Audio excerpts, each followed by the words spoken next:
a joint message and say, I'm so happy for you, Addy and Jeffy. And you can flip it, and then you can say hi. They're really happy for you. Cool. So I'm going to tell you the story, so I don't have to write it because it's taking too long. So, it would have been 4 weeks now. So I was working really hard at work, and so was Lawrence, having the worst week, like just working, like killing ourselves just to get things done. And then we said, okay, let's like treat ourselves like for a really, really nice dinner. Let's just go crazy, let's go do it, you know, just for no reason. Just to treat ourselves. And then it was a race between the two of us of who was going to book the place and then, you know, set it all up and everything for each other.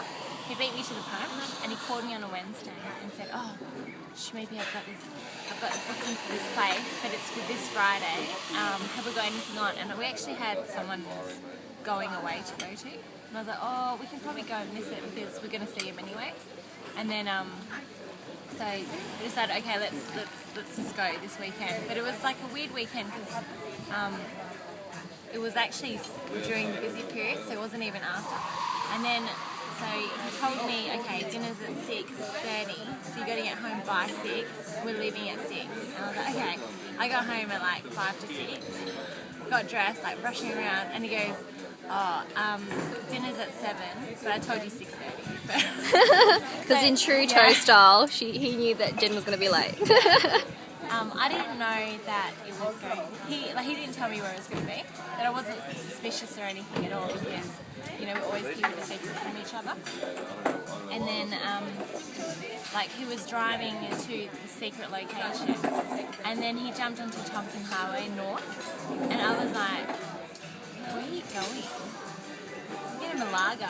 Like, I had no idea where we were going, and I just said, do you know where you're going? And he's like, I'm going to check. And I said, just give me your phone, I'll check it for you, you know, blah, blah, blah, just tell me where it is. And he's like, no, I don't want to. And like, I was like, oh, okay. And like, we're in the car, and like, because you're on the Tompkin Highway, like, you can't actually stop until you get the light, if you get a light. So we ended up going all the way to Beachborough before the time we realised where it was going. Went across to Beachborough, went along like Reed Highway or something, and jumped back onto Great Eastern Highway because we were going to Mundaring. So it took us like an hour to get there because it was just like the longest detour ever. Are you still going that way? Yeah. And then we're going to Mundaring, I found out, when we got there, and then we ended up at the Loose Box, which if you don't know, it's like an old house kind of turned into like a fine dining restaurant. It's quite nice and has like a nice garden area. And when we sat down for dinner, he just like got up automatically and just grabbed his keys. He's like, oh, I left something in the car. And then I was like, oh, where's it gone? And I was like, oh, something in the car. I was like, oh. So he raised my suspicions a little bit, like at dinner. But he'd come back, and then he went, oh, I left my phone in the car. And then I like thought back to like the car and like him taking out the phone and looking at the map and everything. He put the phone on that little windowsill, and I was like, oh yeah. Yeah, you forgot your phone. So I was just like that, like straight away. So I didn't think about it really at dinner. There was like one point where I thought, because I ordered the mousse, and I was like, oh, maybe it's in the mousse. Just because I wouldn't be thinking about it unless, you know, that key thing happened. And I was like, oh, maybe it's in the mousse. I was just like sucking onto it like so bad. I was like, nah. And then after dinner, we had to walk. He was really bent on going through the garden, but we had to go through the garden anyways to go back to the car. So we walked into the car and went through this gazebo. It was all lit up and stuff. It's really nice. And then we were about to go through it, and then he stopped and was like, "Oh, let's go the other way." Then he goes, "Schmoopy," and then I was like, "This is it." And he's like, he said something else. I went, "Oh, this isn't it." Oh. And then he said something, he just kept going, and I was really thinking, and then he was like, we've been through a lot together. And at that moment, I just went, I just started crying. so badly. I was crying so much. And I thought about it afterwards. If he didn't ask me, I would just be crying. And then he like knelt down on one knee and pulled out of his breast pocket my ring. Oh, which I don't have, but I'll show you.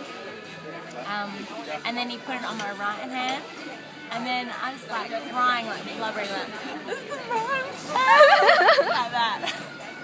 And then he surprised me with staying over at the cottages there for the night, and he packed my bags and everything. Aww. Like, I was even on my last day of my period, and I was thinking, oh, I didn't bring any of my stuff. We have to go to the store. And he's like, I got your clothes, I got like contact solution, I got tampons, I got everything. Oh, and I was he's like, such a sweetheart. such a keeper.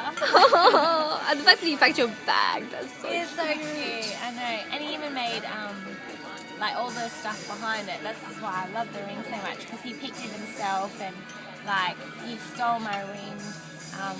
To get your size. To get my size, and he went even one down because he knew it was too loose for this finger. And he like asked my parents like before as well, and they kept it a secret from me. And it was so funny because my mum and dad, when he went to ask, before he went to ask him, the first time he went to ask him, he went to knock on the door of the house, and he could hear my parents were in there because they were arguing, and no one else was home. He was knocking on the door, no one would answer the door.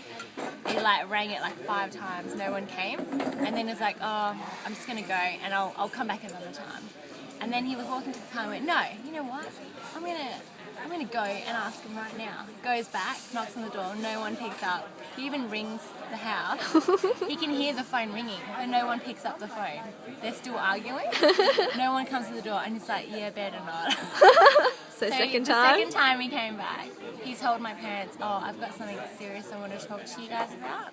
And so my mum was like, kind of like, oh, I'm excited. My dad was like, take it really seriously. Like, I'll just show you my face. He's like, he was, Lawrence like, I love your daughter, Jennifer. Oh, okay. It's like, and I want to marry her. Okay. I can just imagine your dad Yeah, doing that's exactly that what my dad does. And so, yeah, he just went through so much effort just to like have it all happen. It was so perfect. So happy. But I miss you guys, and I'm so happy you guys are engaged. I can't wait to hear your story. Yay! Thanks, Sally.